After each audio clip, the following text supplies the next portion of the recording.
Welcome, welcome to the Dojo 21 Questions. I'm Tish Hicks, the Master Sensei of the thevodojo here in Burbank, California, and I am joined today by Mauricio Ortiz-Segura, and he's here to answer our questions. So glad to have you, Mauricio. Yeah, thank you for having me. I'm ready to answer all the questions. All right, so here's the first one. What's your one-word check-in today? One word check-in today. Today has been chaotic, but life isn't exciting without a little bit of chaos. So, I mean, just get through today, and then hopefully tomorrow will be a little more peaceful. Indeed, indeed. Where are you from?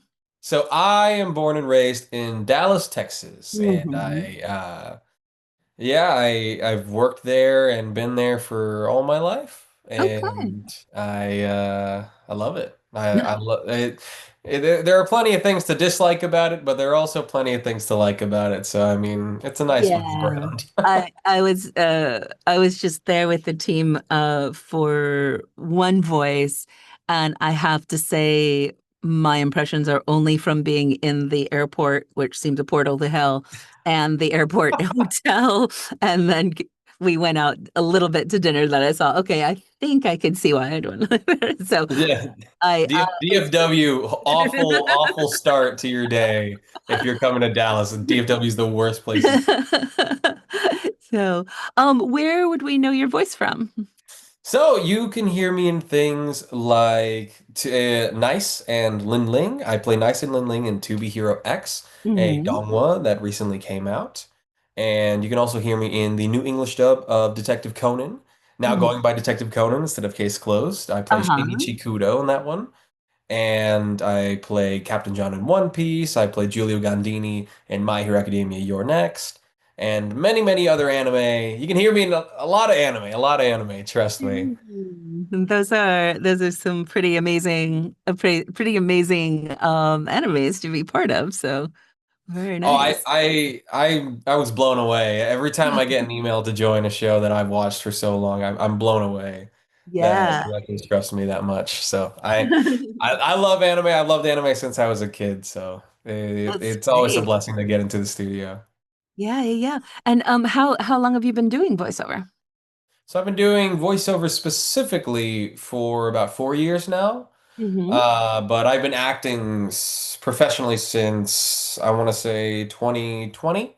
Mm-hmm. So I've been acting in total about 5 years Oh, that's great. professionally, but That's I've been acting in like theater plays in high school and middle school for many, many, Mhm. many more years. Yeah. And it was really during the pandemic, which I feel like is the case for a lot of voice actors these days, was the pandemic that got me into voice acting specifically.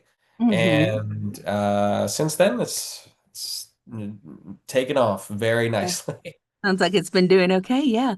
And who is your current team? And I'll let you define what you think of. It could be representation or the people who support you or the people who get you through the day. Yeah, I guess I got a big team. My rock is my girlfriend Lexi. She Mm-hmm. always she keeps me grounded. She keeps me like not everything is a mistake or something, like you can make mistakes and get back to it, and not everything you're not gonna get everything, but sometimes, the right thing will come your way. My family, my parents, my siblings, they're always with me and they all support what I did, which is hilarious because I used to only play sports growing up. And so when I switched to theater, I didn't know if, in high school, I didn't know if my dad would be all for it, but he's like, no, no, that's sick. He's like, do it. That's cool. What Yeah. sports did you play?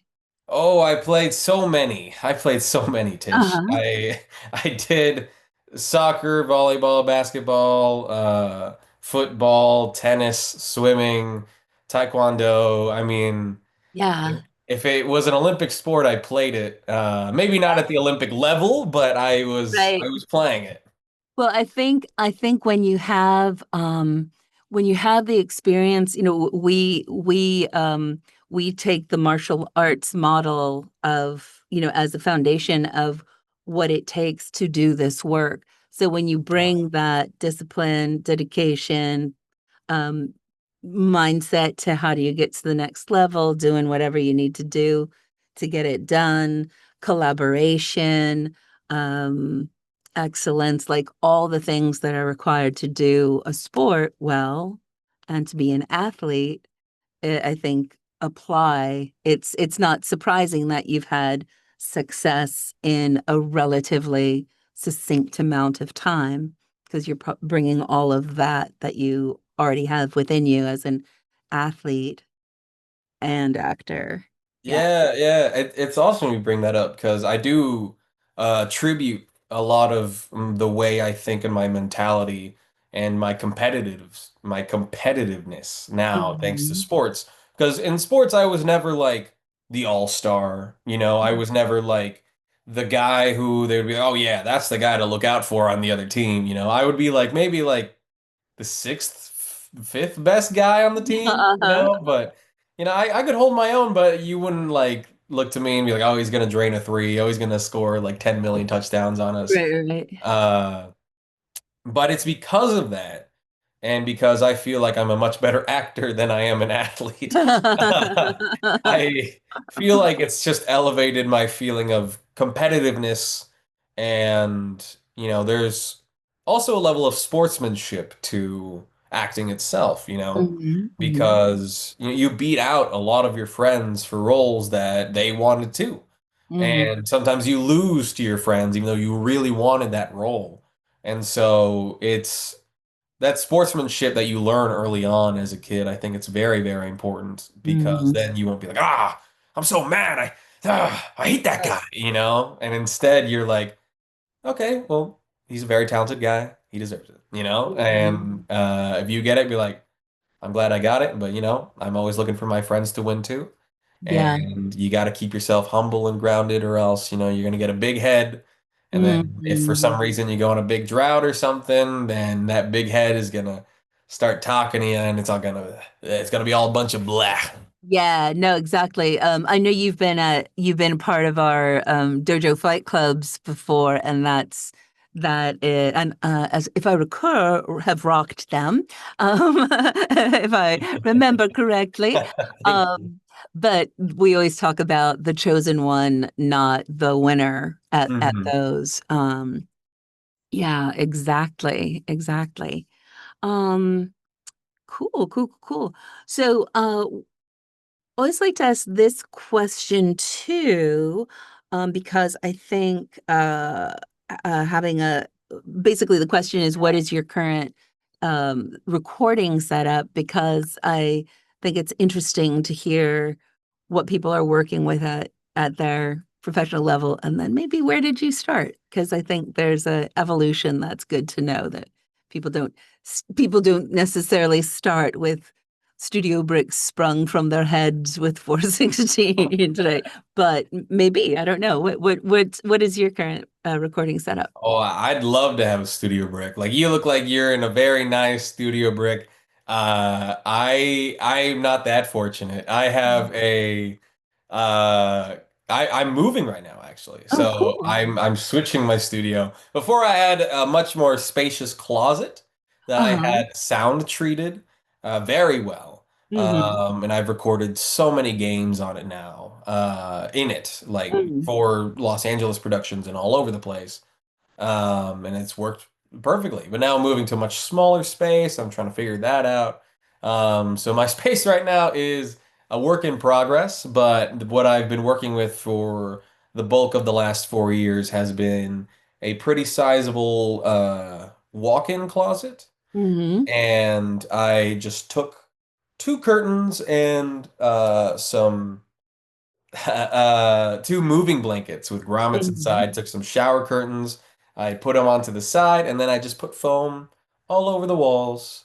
Mm-hmm. And I had a little foldable table, and I put a Mm-hmm. big, heavy blanket over it so that it would suppress the sound because it doesn't matter where you talk, sound bounces everywhere. Mm-hmm. And I mean, you even got to soundproof the roof of your closet.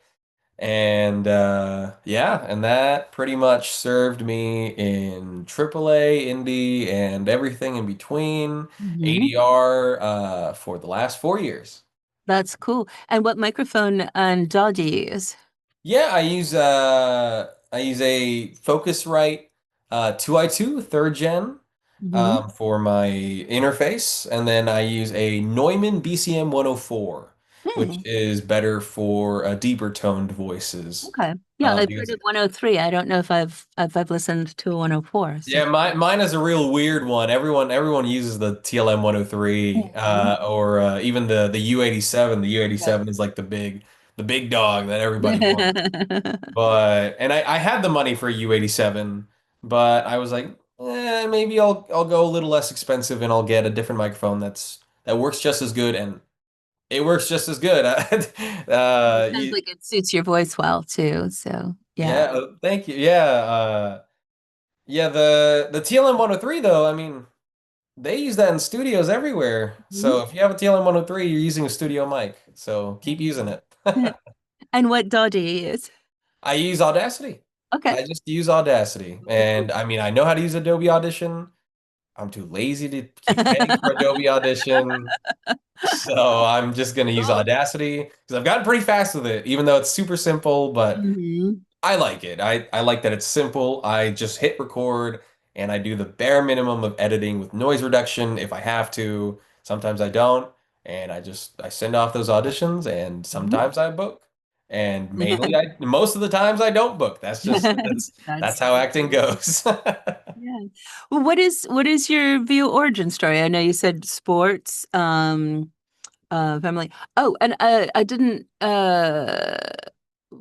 I guess do you have representation is another question sometimes comes out with your team. I know I think we got segued into your sports background. Yes. Yeah. So Yeah, let's we put segued too hard. We that. lost It's the okay. Yeah. question. But yeah, I am currently represented in Los Angeles by Dean Panero Talent. Hmm. Dean and the team have been very, very wonderful for me. They've given me so many opportunities I never thought I'd be able to do. And Hmm. so I'm so excited for the projects that are coming out in the coming years. I still can't talk about. I'm so sad. Right. I'm No. so sad. I want to talk about them so bad. But some of them are coming out. I believe, yeah, the first game I ever recorded for in Los Angeles is officially out. That one's called Arena Breakout Infinite, and that one's on That's Steam. cool. Yeah, That, that one came out on Monday, so I can talk about that one. congratulations. That was the first LA thing I ever booked. That's great. And So, do you go back and forth? Do you travel to LA? I travel to LA. If they say we need LA talent only, I'm LA talent. Like I don't care. I'm flying in, I'm staying with a friend. I will be there all week if I have to be, Hmm. and I will get it done because I'm not gonna let, be living in a different state, I guess, stopped me from really, Right. really great opportunities. So, and I'm lucky enough to have some friends out there in Los Angeles who are willing to house me. And if not, I mean, I can always get a hotel at least for the Right. night. Right. That is if I don't have multiple sessions in a row, then Right. that's a little more expensive. But Right. either way, to make the dream work, you got to make sacrifices. And Indeed. Indeed. so yeah, I fly back and forth, but I mainly stay in Texas. Cool. Cool. Cool. Cool. So jumping back to your origin story. So you have sports background, you have acting background. There's a pandemic, and Mhm. how did your voiceover journey, like what, how did you get started? So I graduated and then I was like, I From want to high school act. or from Yeah. college? From high school. From high school. Uh-huh. Yeah, I graduated and I wanted to keep acting, so I pursued film at first. Mm-hmm. I was a film actor and my theater background helped me a lot with that. The transition was pretty easy. And then I actually made enough money being an extra in places Mm-hmm. and doing like industrials and doing like Toyota stuff, and I made enough money doing that, and I remembered that Funimation was in Texas, and Mm-hmm. I actually used to live 5 minutes from the original Funimation office Oh, over wow. in Flower Mound. Yeah, when I was growing up, and so I decided that why don't I look into voice acting? How can I do that remotely? And I started seeing because I remember on Twitter I would always see like voice actors, and some of these people are indie voice actors. I'm like, well, what's an indie voice actor? So I look Mm-hmm. into it, and then I'm like, okay, okay, and I start buying my first equipment. My first thing was a USB mic, not great. So then I switched to an XLR mic. And then I figured out, oh, I probably need a bigger space. Okay. And then I realized, oh, I probably need soundproofing that space. Okay. So it was a very much work in progress. It took forever because I had zero connections into voiceover. My Mm-hmm. parents are not actors. They are just normal people and so I had to figure everything out with acting pretty much by myself. Mm-hmm. I self-funded everything, all of my investments into classes, into my equipment. Everything came out of my pocket. And Mm-hmm. so I was really proud of my space and where I was because a lot of it was because I put myself there. Mm-hmm. And eh, nothing wrong with connections. If you have one, take one, you know? But it was really satisfying for me to be able to build something up myself and Mm-hmm. I guess sort of make myself break through the doors that maybe someone else needed to open for me as well. Right, right, right. Now, you said you've been doing voiceover for 4 years. Is the journey to have you been like is the 4 years including your training time, or you've been doing it as your business for 4 years? I've included training and business at the same time because I was still acting on camera while that was happening. So Okay. I would Hmm. say I've been professionally acting for about 5 years. Yeah. Awesome. That's great. That's great. And you said you trained. What was your training background? What did you do? Yeah, for voiceover specifically, it was classes like these, you know. I took a bunch of online classes, and eventually I learned about in-person classes that could help me out as well.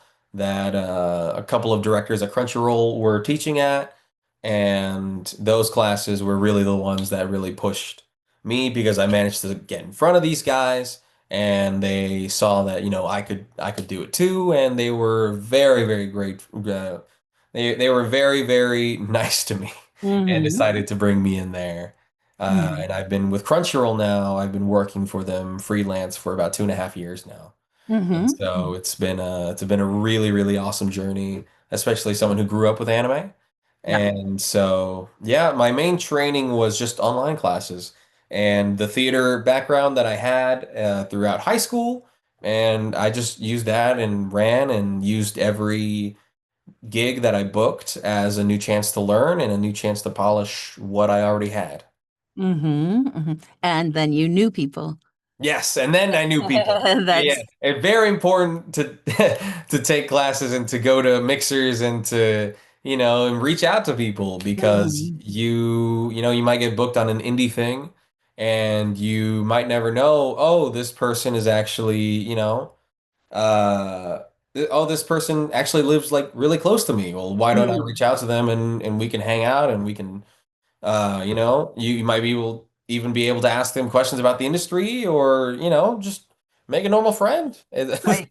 Friendships Relate. are very, very important. Very Yeah. important. Yeah, yeah, yeah. What would you say is your big break, or if you think in those ways? So, When did you like go, oh, this is working? yeah. For me, I would say my big break was, I think my first lead role in an anime. That Mhm. one was really the one that let me snowball to the point Mhm. that I am at now, And which which one was that? Because you mentioned that was a bunch of really that cool. his name was 𝗏𝗏, and the show was an isekai. Mhm. It called Chillin' in Another World with Level 2 Super Cheat Powers. And yeah, your classic isekai title, the kind you might look at and you might throw away, and you're like, I'm not gonna watch that. And in fact, I thought that too. I saw it on the dub list for Crunchyroll, and you never know what auditions you're gonna get for what shows. And so I saw it and I was like, that's a funny looking title, but I probably wouldn't watch it. And then I booked it, That's and, awesome. and I was like, ooh, I gotta watch it now. No, in case someone's listening in and doesn't know the anime terms, can you explain what isekai is? Yeah, an isekai is a genre of anime where typically someone from the real world gets transported to some sort of fantasy world or Hmm. alternate world. There are so many. Some people think that it gets very repetitive at times. But there are always some gold ones. And I was lucky enough that my isekai was pretty well liked. I still get people who come up to me at conventions and say, "Oh, dude, I really liked chilling in another world." And I was like, "Oh, thank goodness." Uh, but yeah, I think that it was that role that really Hmm.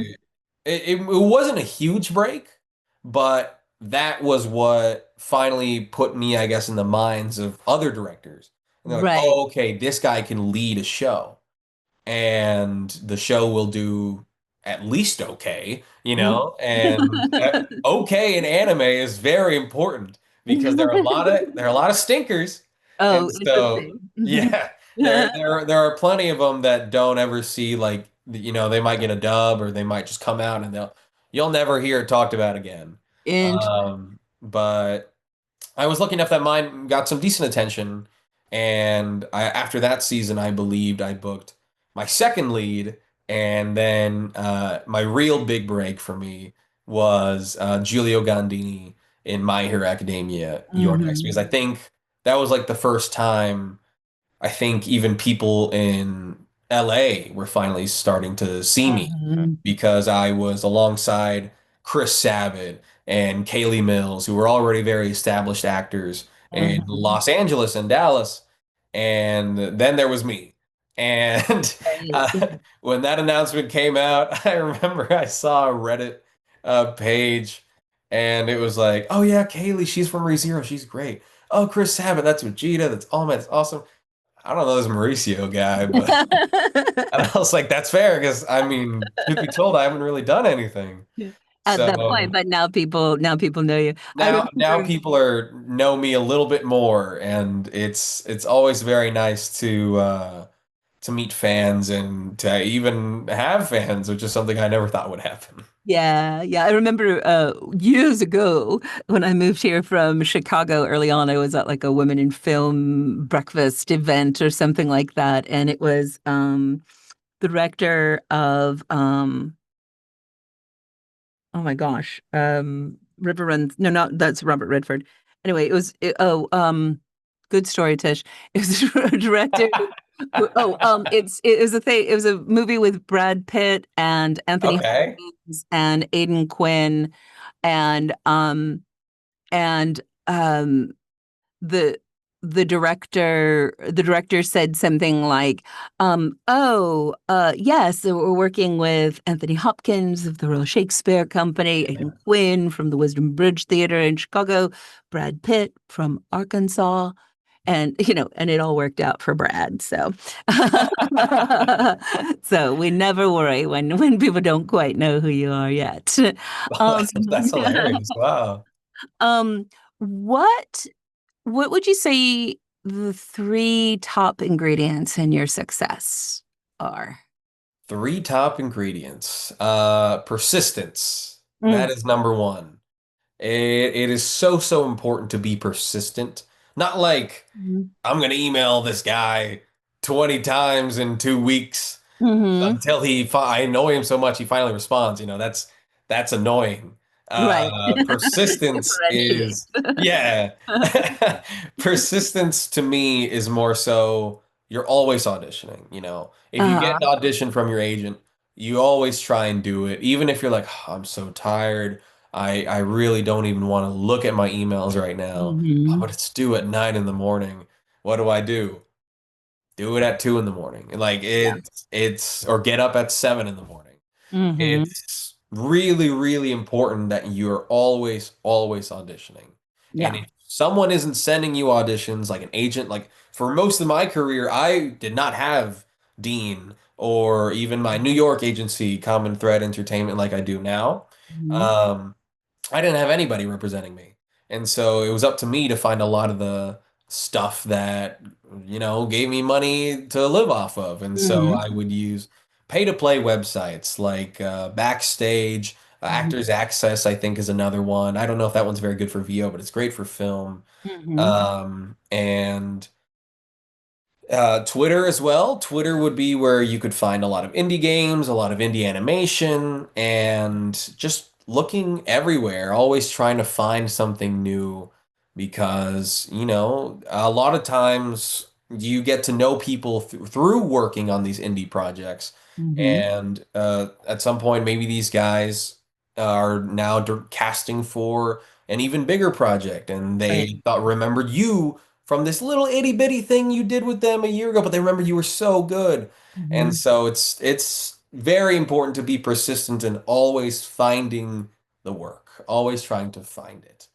And Yeah. then my second ingredient would be it would be mental. You need a good mental for this industry. It is Mhm. imperative because it is so easy to lose your mental if you feel like nothing is going your way.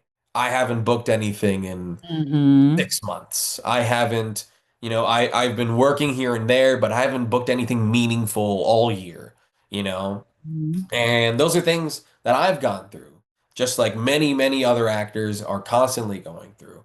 And so, what is a good way that you take care of your mental?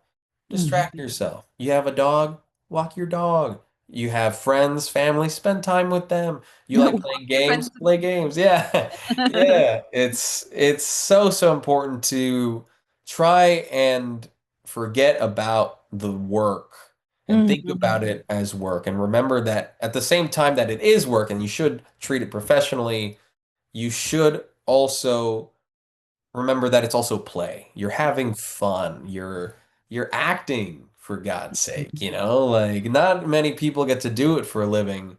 And so every time you step into a booth, as you step into your closet, you step into your blanket fort, you know, you got to remember that you're there to have fun first. And Yes. if you're auditioning and you're not having fun, you're doing it wrong. Yeah, at the dojo, we always talk about that we have through our mental, through our mindset, we have the power to take whatever's happening and make it be the thermal that rises like a bird of prey, like Yeah. just catch the thermal, everything's easy, you go higher and higher. And we also have the ability to spin it the other way and make it into a, a tornado that destroys everything. So Yeah. how do you keep on getting the spin so that it's positive and easy and light? Yeah, good, good, good. Yeah. Okay, It's the so people around you. Yeah. persistence, mental, and what would we say the third is? Or maybe Oh, you just said it, I don't know. Maybe it's persistence, mental, and the third ingredient. Well, it's hard work. Uh, whether it's constantly training or constantly talking to yourself and practicing voices in the car on the drive to work, you know, I mean, if you're not always sort of creating in your daily life, Mm. when you're forced to create, you get put on the spot in a studio and they're like, "All right, do this guy." And you're like, I don't know. I don't know how Yeah. to do, it. So you need to be able to think on your feet. You need to be able Mhm. to work hard so that you can think on your feet. And you need to Yeah. work hard so that you understand your voice. You need to work hard so that you know what characters you're good for. You need to work hard so you know the limits of your voice. Mhm. And it's hard work is just a big umbrella term, I guess, for a bunch of things squished into one. Yeah, but But yeah. it's good to hear that because, I think we always say here it's not easy, but it doesn't have to be hard, right? And I think sometimes people come to this like, oh, well, that looks easy. I'll just la. And in some ways it is just la, right? Yeah, Yeah. just jump in and play. Yay. Yeah. And it it is hard work. And Hmm. this is it does, I think this is where the sports come in, right? You don't Yeah. just run out onto the soccer pitch. You don't just run out onto the football field. You go to practice when it's 1 billion degrees hot and you stay after school and then you do your homework and then you get up early and you do the whatever other conditioning so that it's you do it so when you're on the field you can play, right? Exactly. Yeah, You're doing that training, and sometimes in your closet it is gonna feel like it 101 is true. degrees. Yeah. That those booths usually don't have AC in them because the AC makes noise. You Exactly, know, exactly. so yeah, it's really important to do the work, like you said, and train all the time. Hmm. Because if you get to the point where you've always wanted to be and then you can't do it, well, you needed to work harder beforehand. Yeah, yeah, or keep on the trail. Or Yeah. keep on the trail, keep working hard, because Mhm. you'll get put in that situation again if you keep working. Right. And then when you are in the game, one of the things we say at the dojo is in order to break into voiceover, you need to be able to get on the highway going 85 miles an hour with people who have been driving the Autobahn for 25 years. Can you Yeah. do it? Yes. People are breaking in all the time. Can you do it on a scooter? No.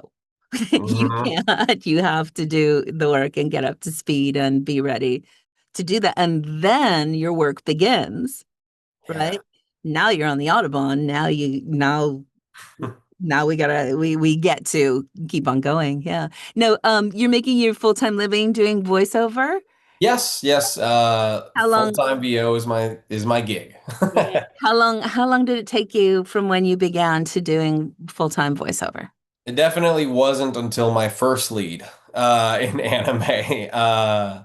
That was when, the snowball was a bunch of directors started looking at me here Hmm. at Crunchyroll, and then they started using me a lot more. And then I got my agent through recommendation. Hmm. It was so, so sweet that I got that recommendation. I did not Hmm. expect it. Hmm. Um, and thanks to Dean and the team, the money from the Los Angeles gigs are very, very nice, and help keep me afloat. And so, it's here in Texas, it's very hard to make a full-time VO living just off of the studios that we just have here.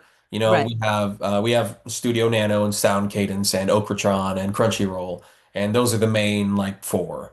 But Okratron, they specialize in very specific things, Hmm. and they don't call people in like because they handle a lot of like Dragon Ball, and so they're doing the Dragon Ball thing. If you're already in Dragon Ball, you're probably just going to be working with them a lot. Hmm. Studio Nano, they're handling Detective Conan right now. I don't know if there's a new contract for more episodes or anything, but uh, they got that contract, which is cool. I hope they get to continue it. And Sound Cadence, and they have Zenless Zone Zero, Hmm. and plenty of other cool projects. But Crunchyroll is like the biggest supplier of contract work, I think, here in Texas. They just Hmm. have more bulk, Right. so that means they just need a lot of guys. They need a lot of people. Hmm. And, but it's still hard because you might get called in, I think at most like 3 times a week.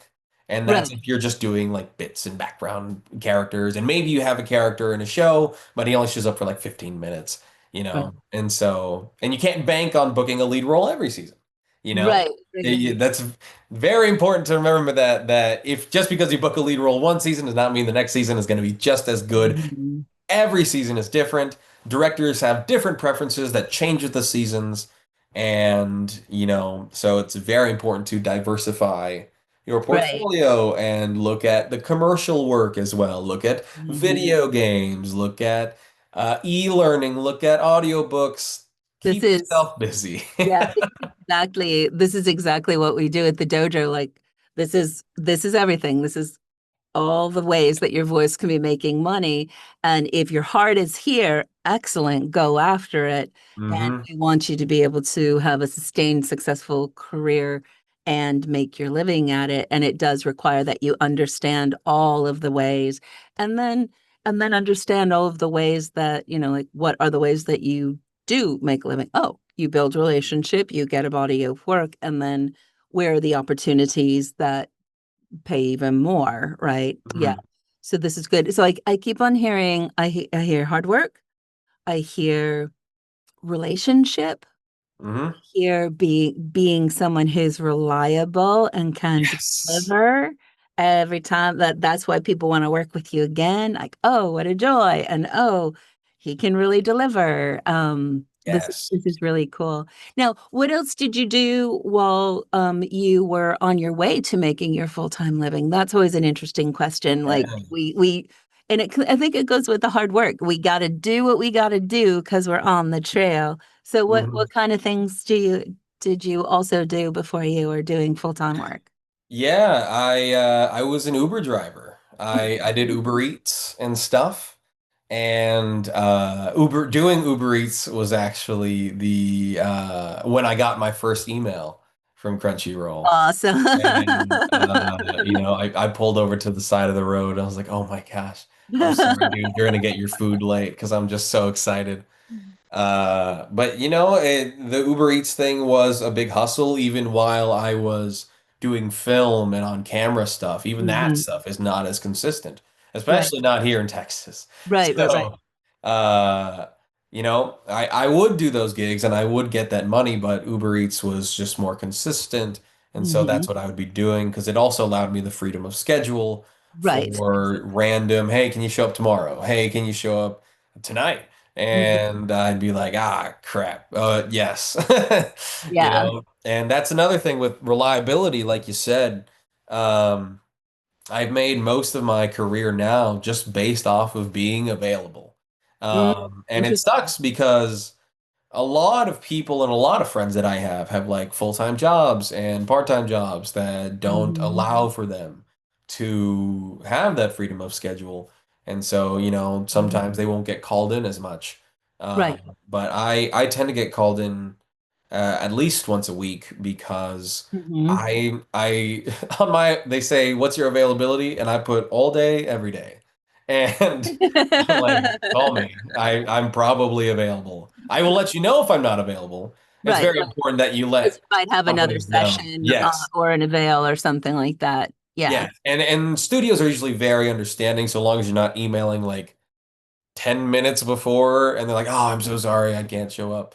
But even then, they tend to be very understanding and you can Mhm. move your stuff around. So don't be afraid to communicate any feelings with the studio that you're working with because they already want you in the building. So they Mhm. probably want you there in one piece or not sick or Mhm. whatever's hindering your ability to be in the studio that day. Right, right. These are really important ingredients. And you said something early on about humility. Um, Hmm. at the dojo, we have the rules of the dojo and the rules of voiceover. And the fifth rule of the dojo is cultivate beginner's mind, determination, humility, and curiosity. Yeah. Just going like, yeah, we're doing this. What do I need to do? And even when you've been doing it for 30 years, that like I've been doing it for 30 years, there's still humility of like, oh, how wonderful that I get to do this. And what else can I learn? And how can I be better? How can I be even better, more relaxed? What else is there to learn? There's like having that very much comes through. Like you have confidence Mm. and you also have humility. Yeah. It's Yeah. that and that you can feel that in Yeah. talking with you. That's great. And humility is another very important ingredient, like you said, because there are some people who can be a little bit of a jerk, but they will still book because they are good. And Hmm. there's nothing you can really do about it. They might not get invited to a lot of parties, but I think it's just always easier to remind yourself that you are getting to play for a living. Hmm. You are even if it's not your full-time job, whenever you get to be in that area in that studio, you're meeting people who have the same passion, Yeah. You are not better than anybody just because you might book a lead role Hmm. or because you might book a movie role or you might book a huge video game, you are not better than anybody just because you did. Mhm. Because then maybe somebody, if you make fun of somebody and then they go ahead and they book something even bigger than you, well, then you're gonna feel like a real idiot, you know? And so it's just so much easier and nicer in life to just be kind and be humble Mhm. and treat everybody with the same amount of respect you would want to be treated. That's like the golden rule you learn in kindergarten, but it still persists into adulthood Yeah. plenty. And that's for the whole team, from the most important executives to the directors to the PAs, or the Mhm. people who are bringing stuff, setting up crafting and stuff like that. Yeah. Yeah. Um, yeah. Okay, so we've talked about humility. What are you proudest of in your voiceover career? I think I said it earlier, but I think what I would be proudest of in my whole career is that I managed to build it up a lot by myself. Hmm. I made I put myself in the position to succeed by myself. I made my connections and my friendships and my relationships all by myself. Hmm. And I built up my talent as well. But my talent wasn't built up by myself, not at all. That one was thanks to all the people around me who always pushed me to be better, and Hmm. the people that I competed with that I wanted to beat out as well that forced Hmm. me to be better. Right, right. And so I am proud that I managed to build up my career mostly by myself. Hmm. But I'm still proud. I'm almost more proud of the fact that I have made such wonderful friendships Mm. and uh, really, really awesome relationships with so many cool creatives. Yeah. Um, just because I put myself out there and I went for something that I'd always thought of as a pipe dream.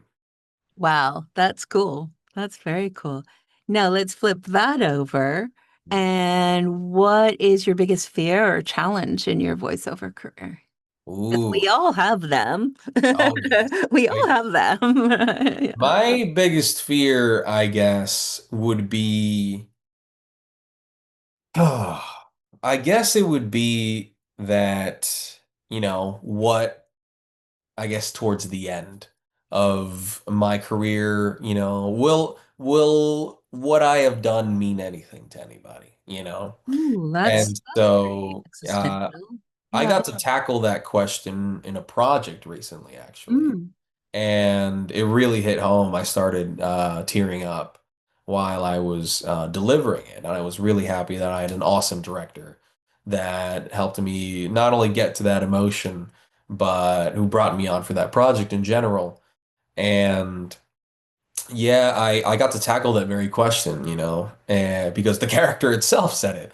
And so that would be my biggest fear, is that everything I do could amount to nothing in the end. Mm. But at the same time, it's a fear I don't let consume me, Yeah. because at the same time, I still am having fun and I'm playing and I'm Mm. creating. And I don't think playing and getting to do what I've always wanted to do for a living, I don't Mm. think that could ever be a failure in my eyes. No, and that's in your own world. And then I also think that anime in particular, even though it may be not the most highest paying, et Mhm. cetera, but the genre, and especially how much it has grown internationally, and the amount of material that is, but also just the nature of the storytelling in anime, that it's something that little kids, middle schoolers, people in high school, grown-ups, old people, like everybody, because it's so much about the human condition, and it's unabashedly explores what it is to be in the human condition. And whether in middle school or you're just walking down the street nowadays, like at any age, there's things that you just want to go, "Bah!" Ah! Like we can and we go to in anime, right? That we Mm. feel it and then it comes out. So I think that I have two boys who are young adults now. One's 23 and one's just started college. But Yeah. I know their understanding of the world and themselves has been informed by watching anime. Yeah. You And know. that's the brilliance of anime, really. Mhm. It's why I wanted to pursue it so much in the first place. It's because not only, like you said, it's got a little bit of everything for everyone. Anime is a genre of media. It is not like, oh, it's an anime. It's all the same thing, you know. Mhm. No, there are so many stories that are being told that have great lessons and amazing characters that you fall in love with, and stories that really make you look at the world in different ways. Mhm. I watched one recently called 𝗏𝗏𝗄𝗧 Original Sin. That one is a brutal watch, but it is so heart-wrenching in almost the best way Mm. because it feels like such a human story despite the fantastical elements of it. Mhm. And same with a story like Frieren, which is a story about a like I'm gonna sound like a fake fan. I don't know how old she really is, but she's like a 300-year-old elf, and she sees life and aging very differently from the Mm. humans around her, and so she has to grapple with what is mortality, what is all of these, why are all these people that I thought would be here with me for so much longer, why are they, like, well, how do I live life without them? And so there are plenty of shows for children as well. Detective Conan is a funny show because it's made for kids, but at the same time, adults can enjoy it just as well because Mhm. there's murder, but at the same time, Love it's a it. kid solving the murder, and he's doing it with a bunch of other kids. And so it's like if Scooby-Doo had like Oh, right, harder right, right. stakes. Yeah. Yeah, and then you start realizing, why are there so many people dying in this town? Uh, but there's so many stories, and it's such a wide range that I think that's one of the reasons why I wanted to tell those stories myself through the English Mhm. dubs. And I'm very grateful that English dubs are seen a little more favorably these days. Mhm. People used to get made fun of a lot more for Right. it back in the day, but Mhm. these days, a good English dub will get just as much praise as the Japanese sub as Mhm. well. Yeah. And that's anime has come a long way, a Mhm. long, long way since like middle school and high school. Right. I used to be embarrassed to talk about anime in middle Oh, school. interesting. Yeah. Yeah, I knew I was watching Dragon Ball and I was watching One Piece, and there was only one kid in the entire middle school grade who watched anime as well, and but he watched Sailor Moon, and I was like, oh, that's a girl's show. I can't watch Sailor Moon, so I never talked to them about it, and but that's silly. Sailor Moon is great. Right. You should watch all the shows so you get all the perspectives because you never know. You might end up playing a guy in a girly show or something. Right, right. And Yeah, so no, that's really interesting to know what it all is. Yeah. it's good to know everything, every genre of anime, especially if you want to be in it. If you're like, oh, I only like the shonens, that's kind of boring, man. Mm. Stretch your anime wings. There's so much more that anime has to offer. Yeah, yeah. Now, would you say you're an introvert or an extrovert? I would say I'm much more of an extrovert. Yeah. I like to say I'm ambiverted, which is both introvert and extrovert Mhm. together. But most of the time, I'm just an extrovert until I get really, really tired, and then I'm like, I've socialized like 4 days in a row. Okay, now I'm gonna take a break. Yeah. Yeah, Yeah. but that makes a lot of sense because it sounds like your relationship building skills come really naturally and are part of who you are. And I think the beautiful thing about this work that we do is that it requires those of us who are extroverted because I'm like, hey, let's talk. Like, yay, people. Um, but then we also have to find how do we settle ourselves in and spend all the time alone in our closets and our booths, Mhm. etc. And then when we're in our closets alone, then how do we make sure that we're putting energy and able to get ourselves out there and make those connections. So, Yeah, you got to switch modes. I don't know how introverts do it.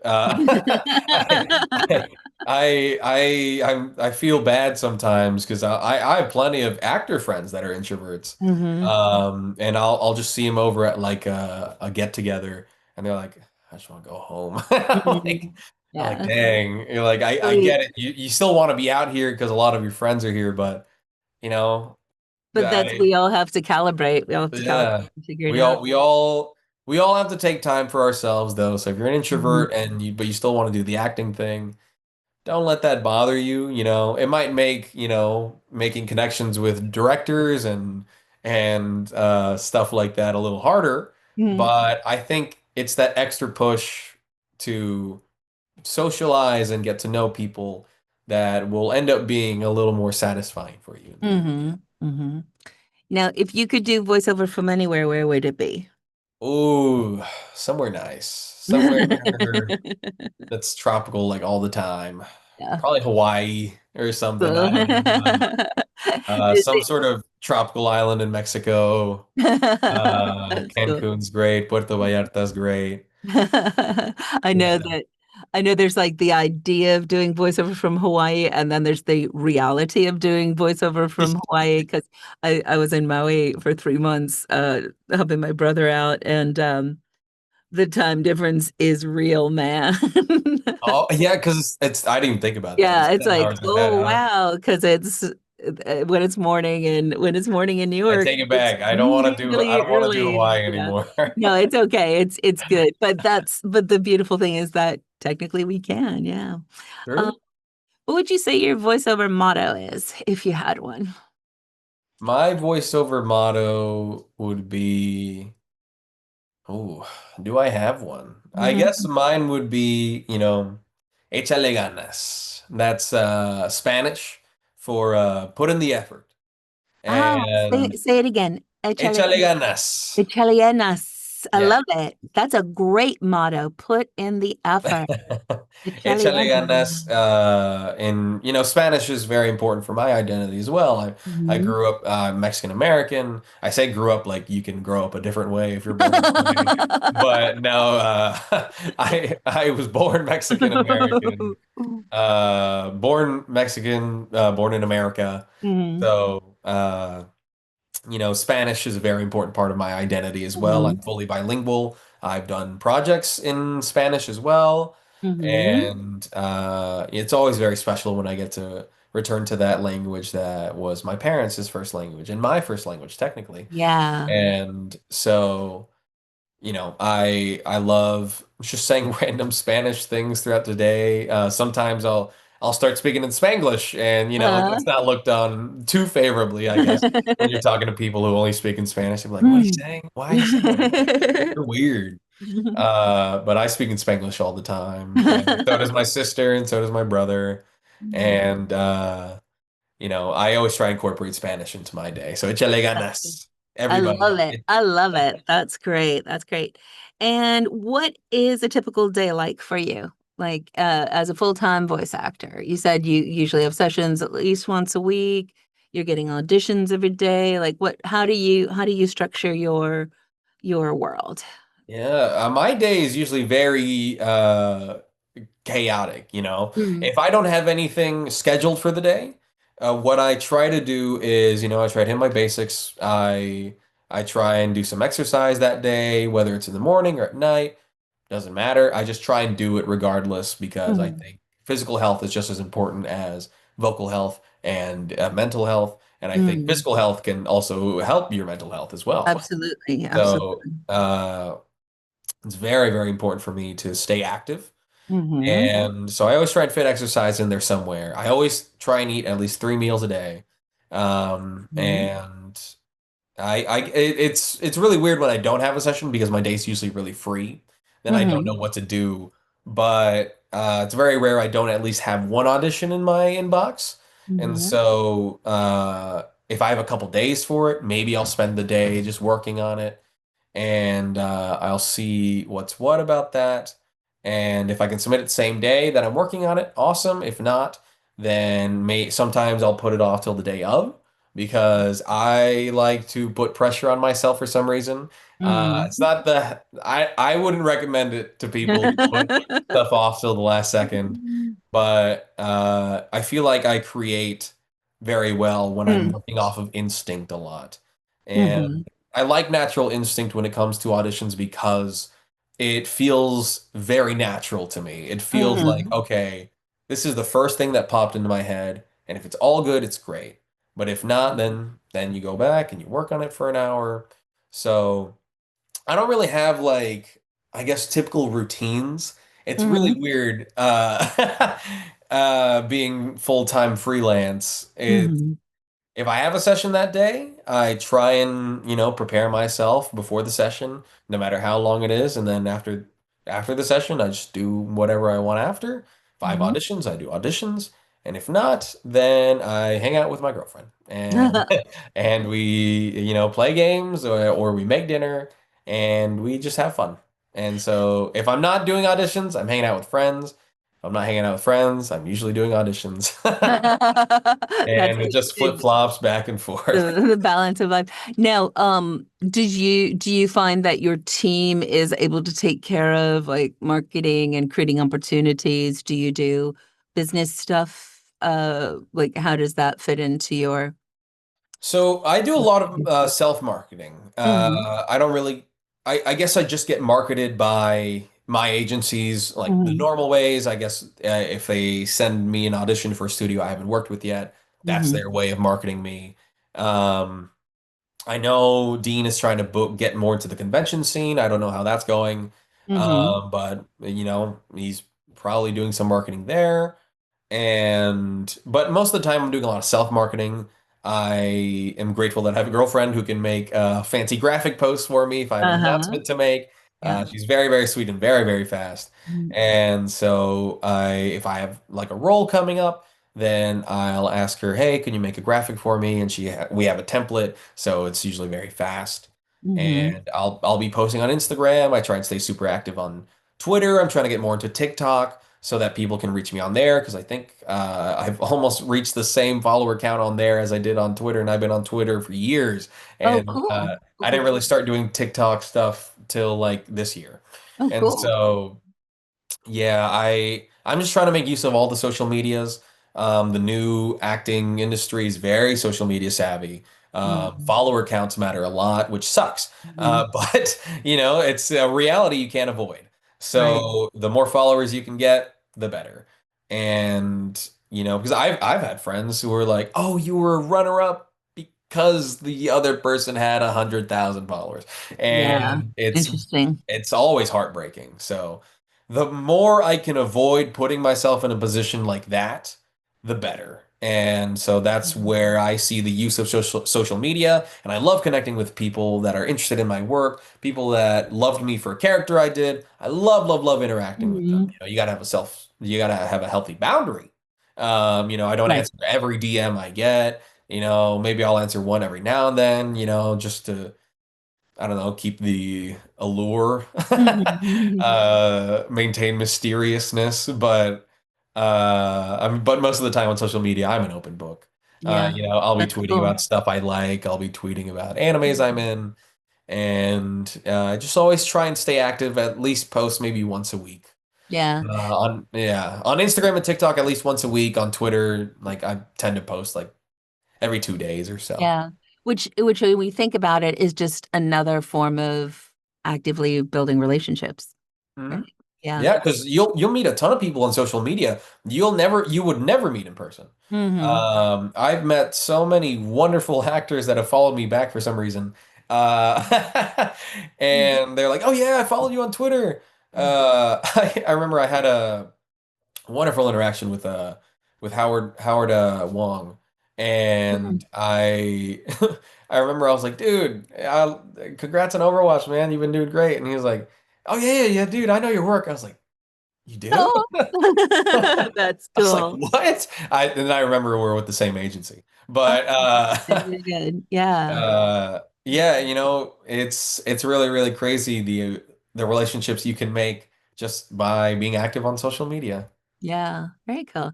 Well, here's the last question. Yeah. Knowing what you know now, what would you say to yourself at the beginning of your journey? Oh, if I even if I did say anything, I don't know if like younger me I would would have listened. if I would have listened, you know. I might have said don't take these classes specifically. Because there were some classes that they were good, but I feel like they were a little expensive for, what my budget was at the time. Mm, And that put me in like, oh gosh, I gotta hustle. mm, I could have, like maybe take those classes later or, mm, but what I would say to myself at the beginning of my career, I would definitely say, enjoy the process. Enjoy the process because you are always living it, and that's something my agent told me, Dean Panero, he said, you know, he said it himself, enjoy the process because you are currently living the dream. And I was like, mm. that's very That's true. beautiful. That's Yeah. so, so true. Yeah. Yeah. And Dean's such a Dean's been my agent when we were at Abrams Artists, and Dean is a powerful example of, he's been an internationally ranked diver. He knows what it is to do that just Yeah. focus, and then he's been uh he's been on an extraordinary journey as an agent too, of ups and downs and ins and outs and keeping it going. So that's beautiful. Yay. Yeah. Well, Mauricio, how is it best for people to keep in touch with you? And then we'll look forward to being together at the beginning of the month to answer, to be available to answer people's questions on Ask the Sensei. But how would people keep in touch with you? Yeah, you can find me on, I believe I finally streamlined everything. So it's just Mau, Ortiz-Segura on TikTok, Instagram, and Twitter. So MAU.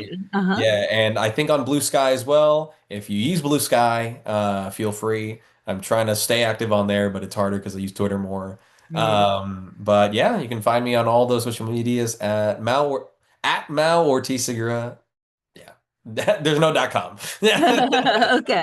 Awesome. Awesome. Well, thanks so much for making this time, uh, sharing this time with us, and we'll see you on Ask the Sensei. Yeah, awesome. Thank you so much.